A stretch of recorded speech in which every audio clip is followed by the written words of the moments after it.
Hello everyone and welcome to the Not Just New Movies podcast, the show where we review a seemingly random film currently not in theaters. My name is Ben Pearson and today we're going to be talking about DJ Caruso's 2017 film XXX Return of XANDER CAGE. Joining me is my regular co-host, Tyler. How's it going, man? It's good. It's 90 degrees out, so I got my big old leather and fur coat on and I'm ready to podcast. Totally practical. Yeah. It doesn't enlarge my size in any way needlessly, and I think I look pretty damn cool. Women are just flocking towards me. It's this works. So much flocking. We're going to be talking a lot about that on this episode. Yeah. If you guys are just joining us for the first time, welcome. You can find all of our previous episodes at notjustnewmovies.com. This is Not Just New Movies The Return, a special mini-series in which we only talk about movies with the word return in the title as a celebration to our triumphant return to podcasting after, I guess, our most recent break. The show got started, I think, in like 2010. We recorded our first episode. You were one of the pioneers of movie podcasting. I would allegedly absolutely not go that far at all, but we were pretty early on. But anyway, we've had an interesting run on the show, and now we're just doing this weird little miniseries where we only talk about movies with the word "return" in the title. Yeah. Hence, Return of XANDER CAGE, because I don't think either of us would have really been too interested in talking about this movie otherwise. Well, speak for yourself. Okay. Yeah, so before we, I guess I should say, if you guys are interested in shooting us any feedback or anything, you can do that at notjustnewmovies@gmail.com. You can also call and leave us a voicemail at 904-469-6566. Our voicemail inbox has been dusty, Tyler. We haven't had any voicemails in a long, long time. So if we had a text box, like, for texting, may have been a little more full with, like, weird telemarketers or something. Yeah, I guess that's kind of Twitter, though, and you can hit us up on Twitter at NJNM podcast, so feel free to do that as well. But let's get into this episode, and we're going to start it off with the T-Spot, which is a section where I just sort of throw it to Tyler and let him talk about whatever for a couple minutes. So what do you got going on? Well, I got a new podcast I'm listening to. It's one of my favorites. It's a limited series, much like NJNM The Return.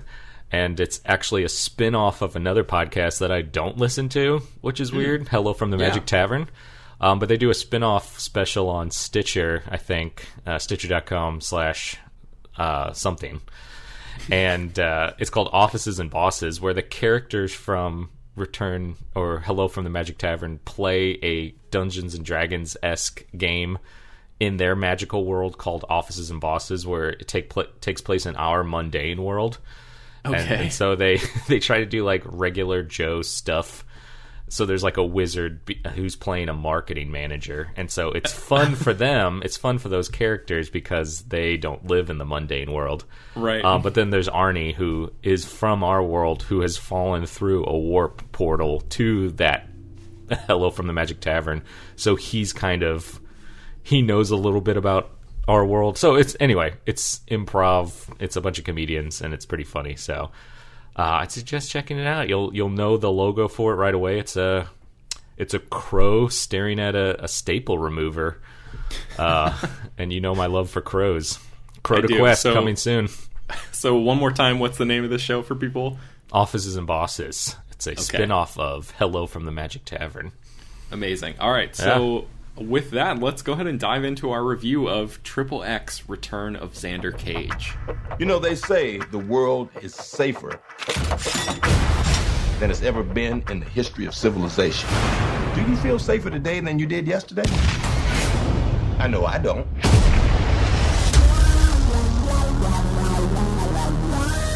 The world has changed. The war we're fighting today needs a different kind of soldier. We need people with the skills and the attitude to take on threats we don't even know exist. We need someone who can walk into a tornado and come out the other side like it was a damn gentle breeze. Get on your knees!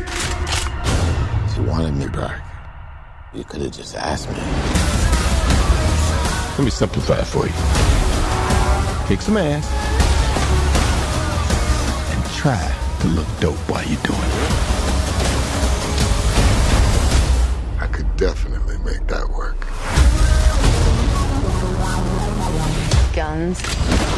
girls, global domination. Xander Cage is back. All right, Tyler, this film was directed by DJ Caruso and written by F. Scott Fraser. Of course, it stars Vin Diesel, Donnie Yen, Ruby Rose, Tony Jaa, our old friend Tony Jaa, Toni Collette, and Samuel L. Jackson. It is the third movie in the Triple X franchise. Have you seen... Let's start with this. Have you seen the previous two films in this franchise? I've seen Triple X. I don't think I've seen Triple X 2 double. Triple X double. It's called The Return Triple of X Ice Cube. State of the Union. State of the Union. And that was, yes, as you mentioned, Ice Cube. The first film began with Vin Diesel as the title character of Xander Cage, and then Ice Cube took over. This is the second franchise that Vin Diesel refused to come back for the second entry, presumably because he wanted too much money. Like, it was funny because he was in the Fast and Furious, or the original Fast and the Furious, and then he wanted too much money to come back for Too Fast, Too Furious. Right. So he's like, I'm just going to do Triple X instead. And then when Triple X 2 came around, he's like, I want too much money, and then ended up going to another thing anyway. So he'd only come back if he got to write the fan fiction for Return of Xander Cage. So I mean, that's basically what he's doing. It is. Like, yeah, and especially, I mean, okay, let's just get into it. It's 13-year-old Vin Diesel going, it'd be pretty cool if I could do this, right?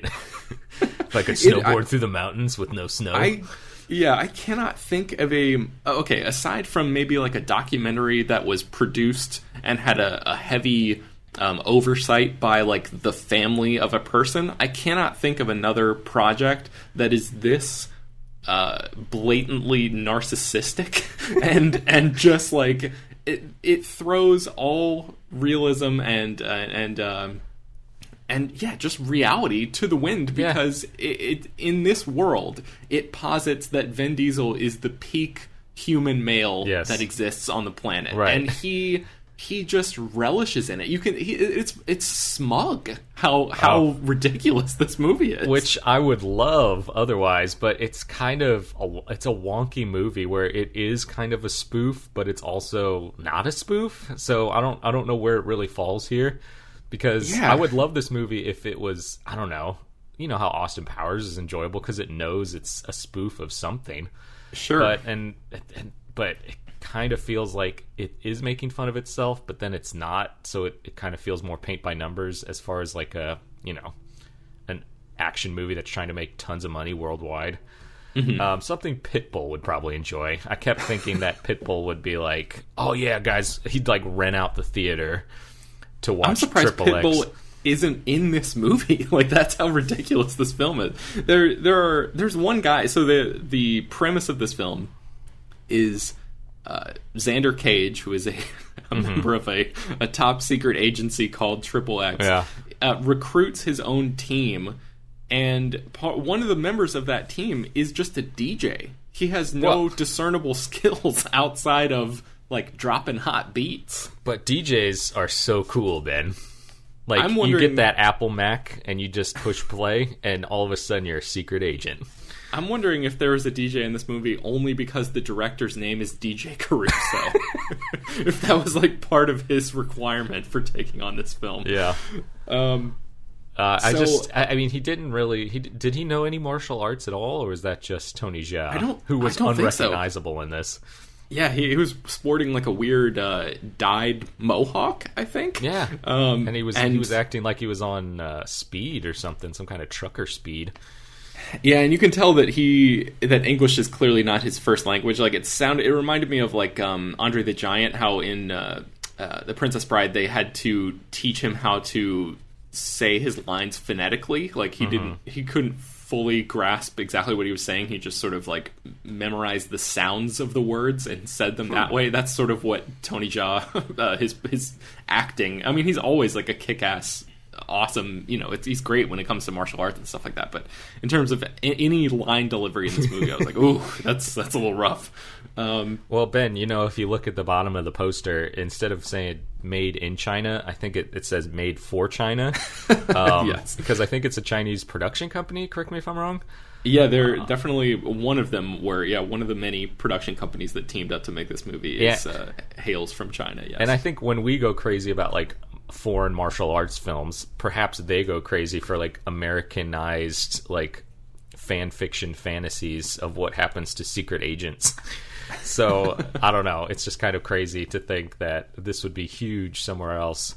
And it's kind of got like everything in it. It's got like, you know, shirtless people, it's got a lot of sweat and glistening, and I feel like regardless of nationality, everyone at their base level loves glistening naked people. And then you just add like action, adventure, cars, whatever, guns, and it's a good time for most of the world. Maybe not for film critics, but definitely a fun time for the rest of the world.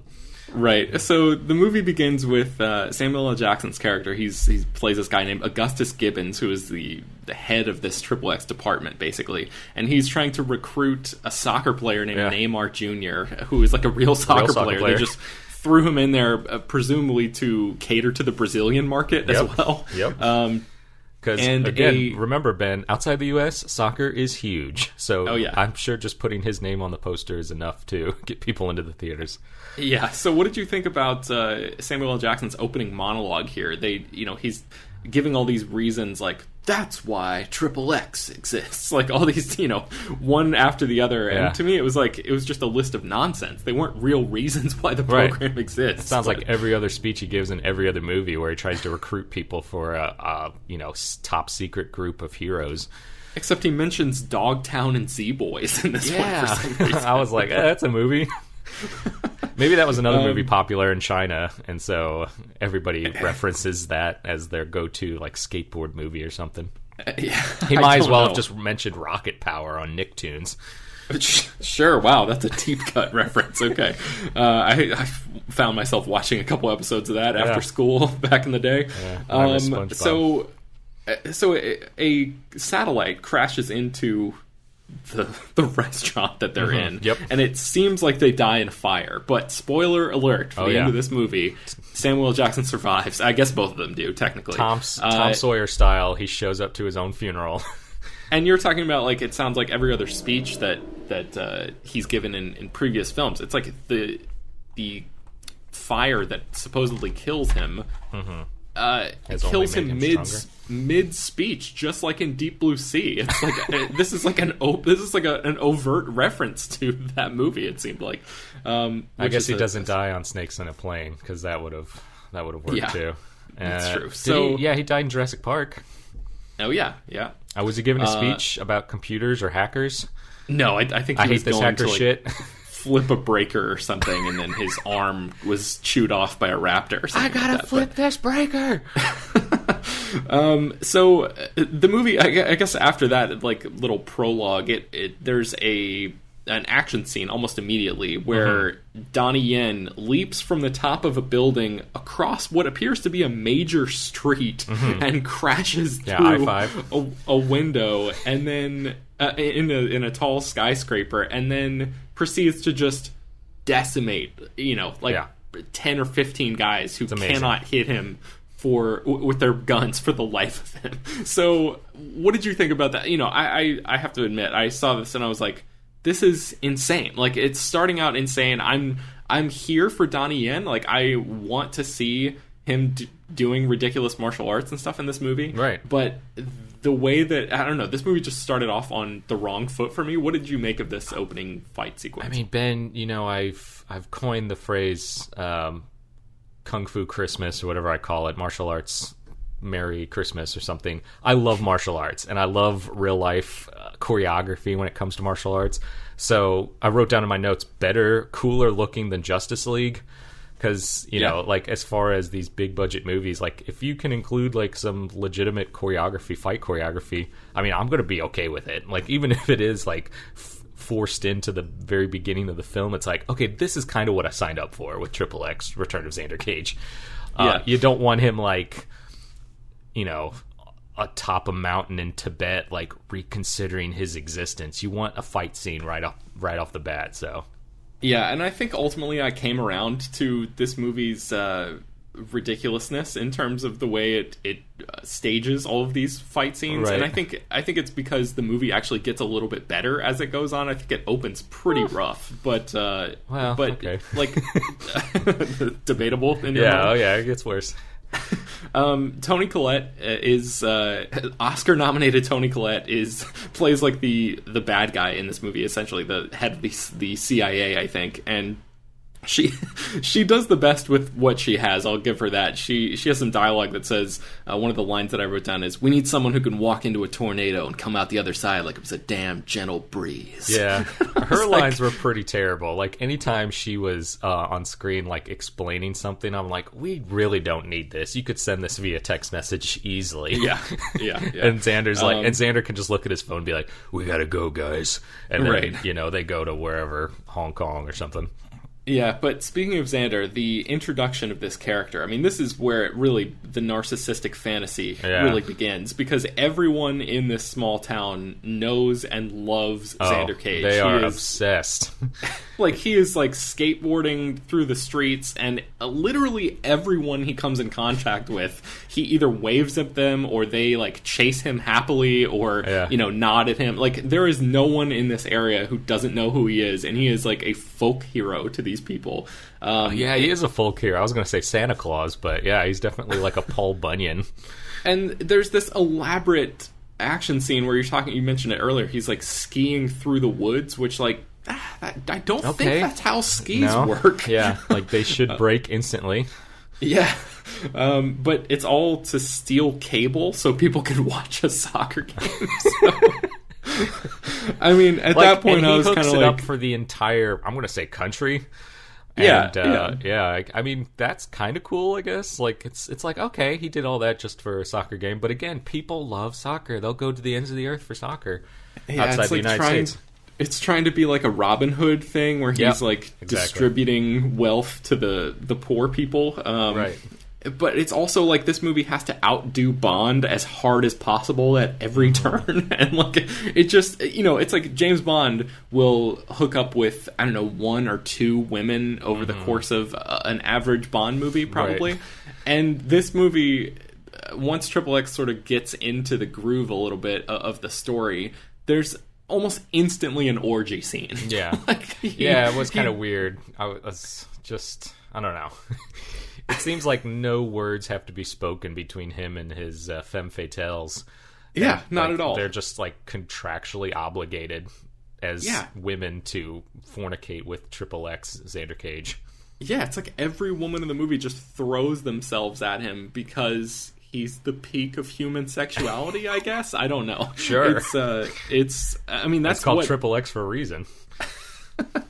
and so Nina Dobrev, who plays I don't remember her character's name, but she's like the mousy looking I guess like the hacker, like she's like the agent, the tech agent, I guess. They did it in Arrow. The CW series has a attractive hacker that helps out all of the spoiler alert for Arrow. I've never seen that show. I thought it was kind of interesting when she was doing. She's like openly throwing herself at that character as well. Yeah. But I thought that was kind of like a reversal of the norm, which like in most movies like this, it's the other way around. There's like the nerdy tech guy who's like ogling the hot woman, and I thought this was like. It was like refreshing to see this girl, I mean that I guess when it's one-on-one, it's fine, but then when it's like the totality of the female, of all women on the planet wanting XXX in such a brazen way, that's where it sort of loses me a little bit. But it's also the fan fiction that like, hot models are into me, but this girl's like a nerd, so like she's still hot, but there's a standard. Yeah, so all my bros, I got a fist. I could do her, but I'm not going to. Like, I'm going to be a gentleman about it.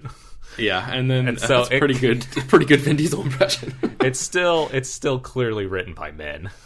Oh yeah, 100%. like the obviously the head of the XXX program, Toni Collette, would be like the strong woman, the strong female figure.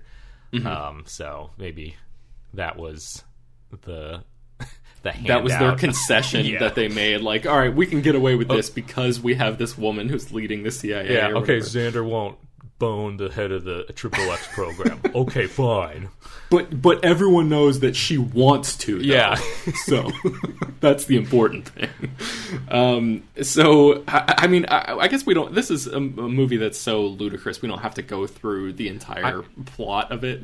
But I did have a few points about the kind of the feel of this movie, because I follow Pulp Librarian on Twitter. I don't know if you ever come across that Twitter handle, but he posts a lot of like pulp novel covers, and like pulp was like cheap entertainment, whether it was, you know, cowboys or romance or spies or whatever. Mm-hmm. Is this the new kind of pulp? Like in cinema, is this the new pulp that we are, like the 21st century pulp, where it's just action movies and sex and cars and guns and just like barely a story? And Samuel L. Jackson comes in and gives a big speech. Yeah, I think so. I think it's been that way for a little while. But yeah, I think you're right. I mean, I think it's like the diversification of pulp, right? Like the idea of tying it back to what we were talking about at the beginning. Like pulp, I think, was a largely American style or a genre or concept for a while anyway.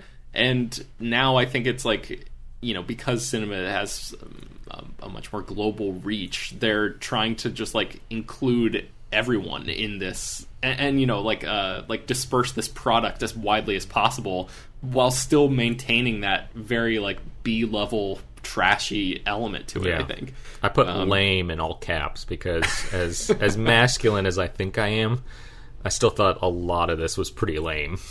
Yeah. Even though it's supposed to be like so cool. Like it's just trying so hard to be so cool, and it's like, ugh. I don't know. There's maybe because I'm woke. No, I mean, there's something in my notes that I wrote, like, there's this idiotic warehouse shootout moment that comes late in the movie, and the two women, I forget what their characters' names even are, but it's Ruby Rose and I think it's...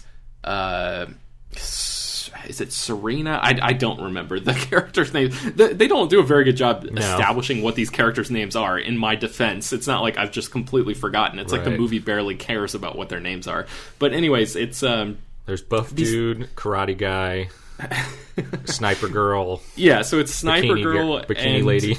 And one of the other, I think it's the bikini one. No, the bikini one is the one who sets up the orgy for oh yeah, that's right. It's the one that's like his romance, his romantic partner. That's like there's barely a hint of romance actually in this movie, and it's totally unearned and unconvincing when they kiss at the end. Mm-hmm. That one, she is like, and I know that sounds terrible, but they're back to back and just like firing wildly in this thing, and it's like they're literally back to back and just looking one direction with their arms spread like completely, you know, like cross style, like Jesus style. Pistols in each hand, and they're just firing both hands. Like both fingers are just pulling the trigger over and over and over, and they're only looking one direction, so they don't know what they're shooting on the other side. And it's like that's when, and the camera of course is like spinning around, and I really wrote in my notes, I'm like, that's not cool anymore. Like this movie thinks that that is cool. It thinks that that's something that people still want to see, but it's not 1997. Like that, we're way beyond that as a culture for that to be like, oh shit, did you see that moment? That was so cool. You know, it's like you gotta evolve a little bit, right? Well, Ben, I don't know if you read the show notes, but there was a focus group, and there was only one person. It was Pitbull in that focus group, and he thought that was really cool.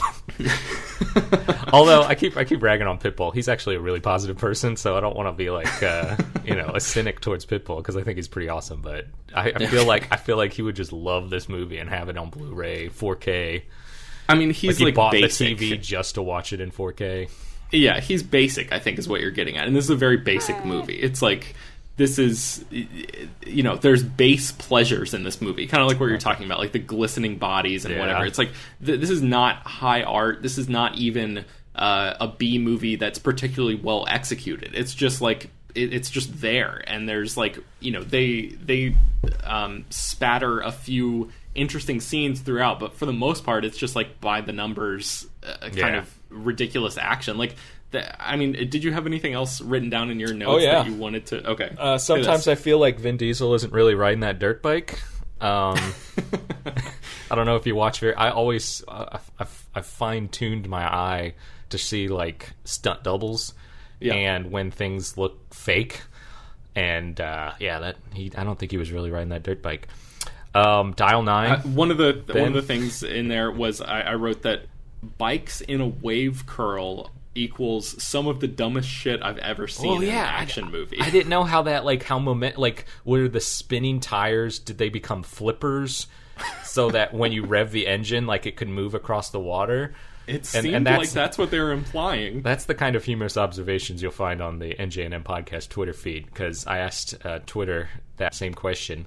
Because, it turns... I mean, it's cool. Motorbike turns into, whatever, it gets skis, but how do they continue to drive on the water? That's the Bond thing, where it's like, Bond famously had this car that turned into a submarine, and it was like, we got to outdo that. We got to make that's the this, Lotus, Ben. Of course, that had a little spinner on the back.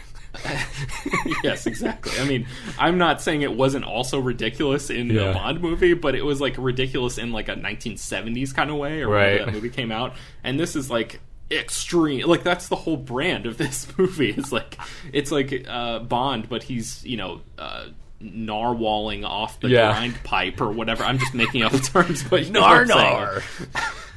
Well, I mean, you could argue that their acceleration or their velocity while on land carried them across the ocean at high speeds. So maybe they were going like 200 miles an hour, 300 miles an hour on land that carried them. I think we've probably already thought too much about this, to be honest with you. One of my favorite parts was when Ice Cube shows up and they introduce it like using his little sign, and it says, "Been waiting for them to call him," or for dialing 9 for like 10 years or something like that. Yeah. So I thought maybe if we dialed 9, he'd show up on the podcast. And then at some point they showed up in Detroit, Michigan, and let's not forget, Ben, Flint still doesn't have clean water, so that's the first thing I wrote down. Terrible. And when they introduce Ice Cube, he's like, rock, paper, scissors, grenade launcher. Yeah. And I'm like, really? That's the best you could do? Like, I mean, are you serious? I was kind of okay with that at that point. I was like, okay, all right, there's a twist. Because you wonder the whole time, you're like, oh yeah, where's the it was kind of like Fast 4, where is the guy from Tokyo Drift going to show up and all that. Sure. So, I mean, it's all about the cinematic universes, right? Yeah. Like bringing the teams together. And it feels so much like a Fast and Furious movie. It was kind of predictable. I don't know. I know you love those Fast and Furious movies. I do. But Ben, XXX felt a lot like a Fast and Furious movie. It did, but it didn't have the heart of one. No, he got a family in this. He has a family in this one, Ben. But he's got hot hacker, bikini girl, orgy organizer, sniper lady. It's so bad. This movie is just bad. There's this traffic fight, and there's so much destruction that comes in that thing, and it all looks terrible. I mean, it's just like, it's poorly shot. This is barely competent in terms of like being an action movie. Man, the Rock dragged a bank safe across like that Miami bridge. Yeah, but that like the level of artistry and craft that a director like Justin Lin, who directed Fast 5, has versus somebody like DJ Caruso. I don't want to like completely drag DJ Caruso's name through the mud, because I feel like he's made some fun movies in the past, but this is probably not one of them. I don't know. You don't want to ski his name through the dirt? Yeah, exactly. To use the parlance of this film. Yeah.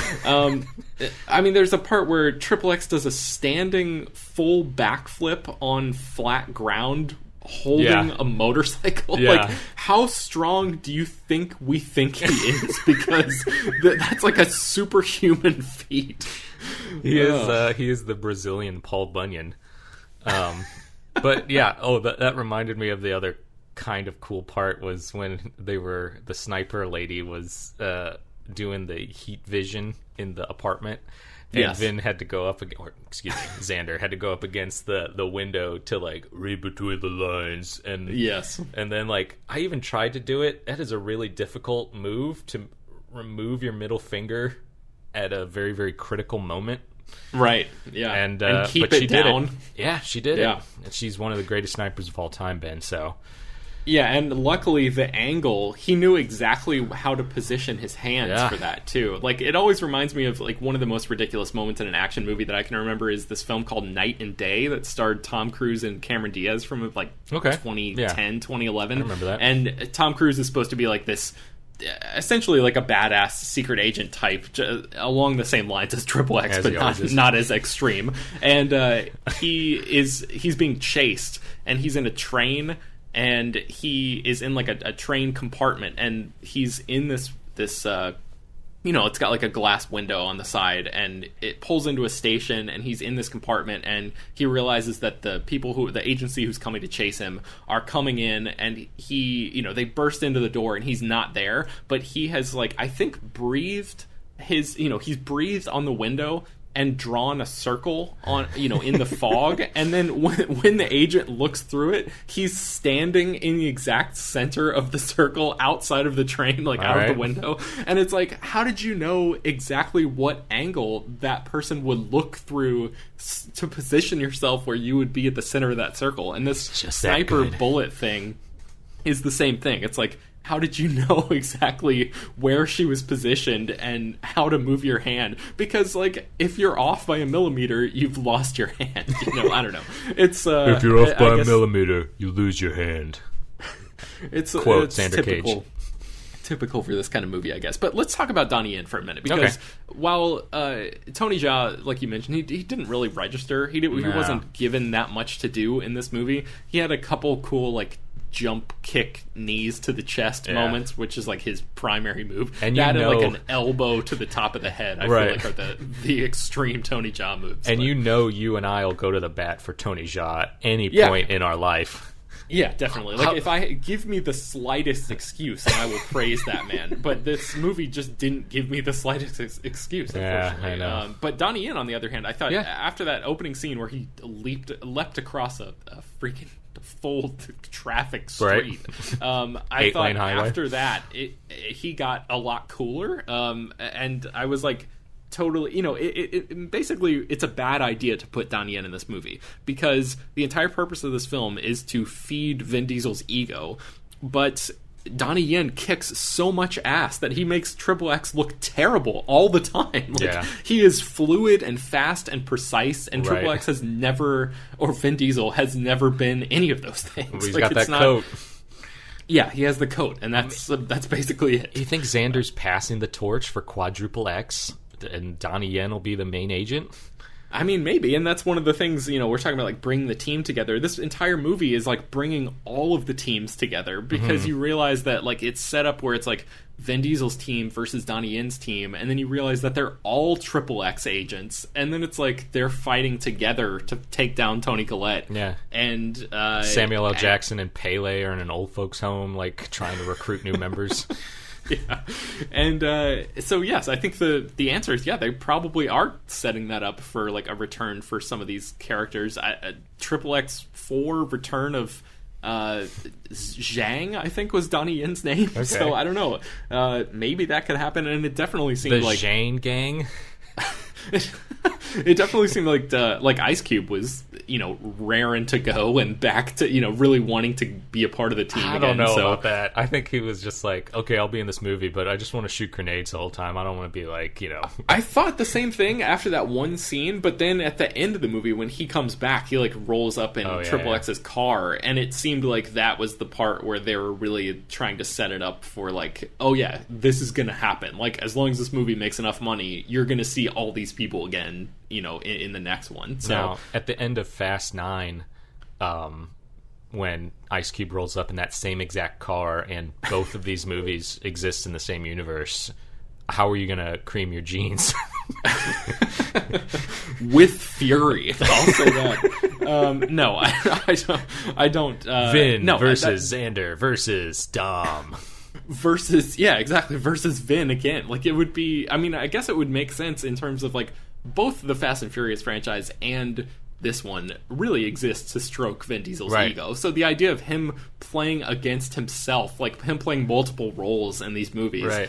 is really just the logical extension of both of these franchises. So I shouldn't be too surprised if that actually happens. And then a spaceship crashes, and Oh my the God, guy from it's- Perfect Dark.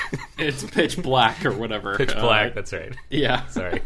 Why did I What is forget that? his name? What is that character's name? Riddick. Ah, yes, Riddick. the Chronicles of... Yes, of course. And of course, the actor Vin Diesel also exists in this world, a la Ocean's 12. Or Last Action Hero. Or Last Action All right, so I I think forgot that's, about that. Arnold shows up as himself. yeah. Arnold v. Arnold. Did we ever podcast about that movie, or did we just do a 5-cast movies within movies featured heavily around Last Action Hero? I don't think we've ever done Last Action Hero. I don't know, but where can people find old episodes of the 5cast? That's another podcast we used to do. SoundCloud.com/5cast. Oh, great. Okay, yeah. So I encourage people to go check that out. I think we did, 100 plus episodes of that 150, just like Fables. Wow, yeah, excellent. So if this is doing it for you in some way, I don't know how it would be, but I appreciate you anyway listening. Go check out that show, because you got plenty more where this came from. Tyler, did you have anything else in your notes? Because I think we ran out of things that I had written down about this film. Yeah, my final was all in caps, Tom Sawyer style, but you mentioned that really early on for the fake funeral.